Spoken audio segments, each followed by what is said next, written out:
We're going to talk more about the situation in Gaza now with Amira Nimerawi in Cairo. You're the CEO of Health Workers for Palestine. You're also a volunteer with the Palestinian Medical Relief Society that gives healthcare services like medical evacuations to people in Gaza. Thanks so much for joining us. Amira, what are you hearing from your sources inside Gaza on the situation at the moment? Thank you for having me. So the news that we're hearing from our Palestinian colleagues from the north to the south is that the violence is increasing exponentially. And we saw last night that the Indonesian hospital in the north was bombed again. And we're hearing from colleagues, both Palestinian and actually British surgeons that have just recently gone in to do medical missions, that they are potentially in the south in Khan Yunis at Nasser Hospital awaiting evacuation orders any moment now. So we've seen that obviously this is a besieged population of 2.2 million people that have been starved for the last 76 days with no aid going in until yesterday. And that, they're losing the lives of children from completely preventable conditions and injuries, but because there is no aid being allowed in, they're not able to do their jobs properly. So it's reached the peak of the devastation that we have seen so far in the last 19 months. Amira, we're going to talk more about the aid situation in Gaza in just a moment, but I do have to ask, Israel has always said that, for example, if it is bombing a hospital, it's because it believes that there are Hamas operatives in there. From the people that you have working on the ground, have you seen anything or heard anything that might confirm what Israel is saying, that there are Hamas operatives working in hospitals in Gaza? Sure. All of the colleagues that I've spoken to that have gone in have repeatedly reiterated that they have never seen any evidence of Hamas or militants in the hospitals. So, all right, that's the confirmation that you're giving us there. But there have been so many Palestinians since this war began on October 7, 2023, who have died. There have been more than 100,000 who have been wounded. You work particularly with healthcare. Tell us about these injuries that you are seeing with these Palestinians in Gaza.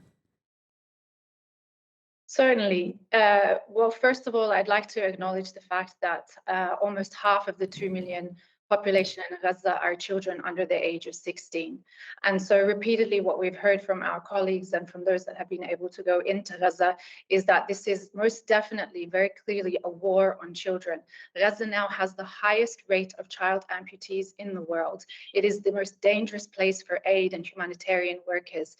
There have been 1,400 health workers that have been deliberately targeted and killed. So just to be clear, this is not just infrastructure that is being damaged. It is a war on children, it is a war on healthcare, and it is a war on aid.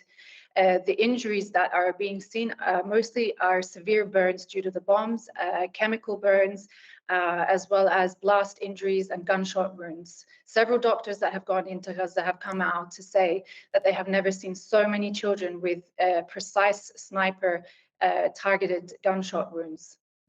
And many of these children need aid that they can't get, need help that they can't get inside Gaza. And so you work for an association that tries to help getting them evacuated out. We talked earlier about Israel blocking aid into Gaza, but reportedly it's also been blocking medical evacuations out of Gaza as well to Jordan or Egypt, where you are. What more can you tell us about that?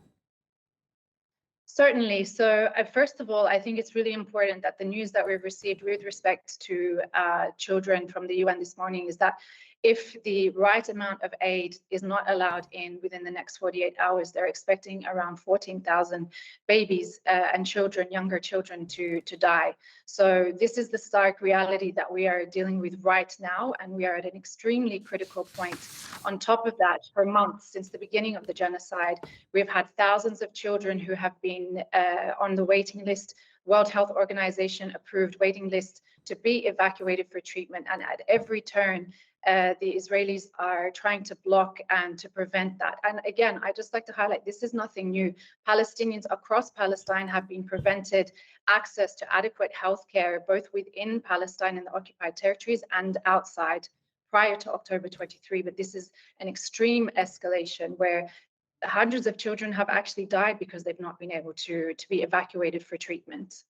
In recent days, though, there has been an increase, or what seems to be an increase, in international pressure on Israel, not just for a ceasefire, but also to really get that much needed aid into Gaza. What do you think needs to be done to try and find a permanent solution to the situation in Gaza now?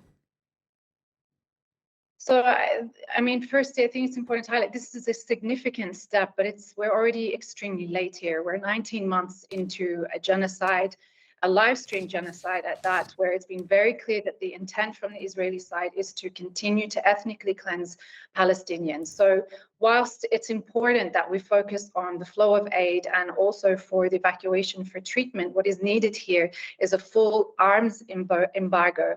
We need sanctions. We need to see action from these governments. So it's great that they've come out now, 19 months into a genocide, where quite frankly, they should have been having these discussions prior to October 23.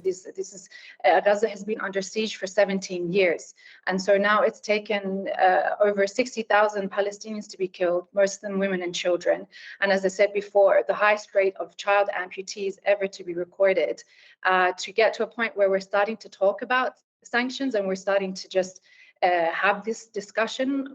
We need to see action. We know that Israel will not respond to the words of these governments, but they will respond if there is concrete action that is taken.